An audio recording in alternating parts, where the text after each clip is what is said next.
தேவாலா அரசு மேல்நிலை வகுப்பறை கட்டிடத்தின் மேற்கூரை காற்றில் பறந்ததால் அதிர்ச்சி ஏற்பட்டிருக்கிறது. கடந்த 2018 தான் மேற்கூரை சீரமைக்கப்பட்ட நிலையில் தரமில்லாததால் காற்றில் பறந்ததாக குற்றச்சாட்டு எழுந்திருக்கிறது. முழு விவரங்களோடு இணைகிறார் நமது செய்தியாளர் சுரேஷ். வணக்கம் சுரேஷ், என்ன குற்றச்சாட்டை முன்வைக்கிறார்கள்? முழு விவரங்கள்.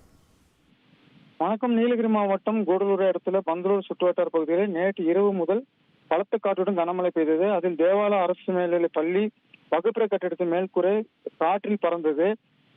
மேடு பாங்கான பகுதியில் அமைந்துள்ள வகுப்பறை கட்டிடத்தின் மேற்கூரை மழையில் ஒழுகியதால் கடந்த 2018ஆம் ஆண்டு அரசு பொதுப்பணித்துறை சார்பில் கட்டிடத்தின் சிமெண்ட் மேல் கூரையில் தகர ஷீட்டுகளால் மேற்கூரை அமைக்கப்பட்டது. போதிய தரமின்றி அமைக்கப்பட்ட மேற்கூரை இன்று அதிகாலை தேசிய காற்றில் அடியோடு பெயர்ந்து சுமார் 200 மீட்டர் தொலைவிற்கு பறந்து சென்றுள்ளது.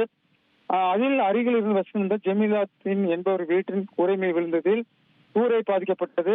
மேலும் பறந்த ஷீட்டுகள் வீட்டின் ஒரு பக்கம் மேல் கூரையை மட்டுமே உடைத்து வாசலில் விழுந்தது.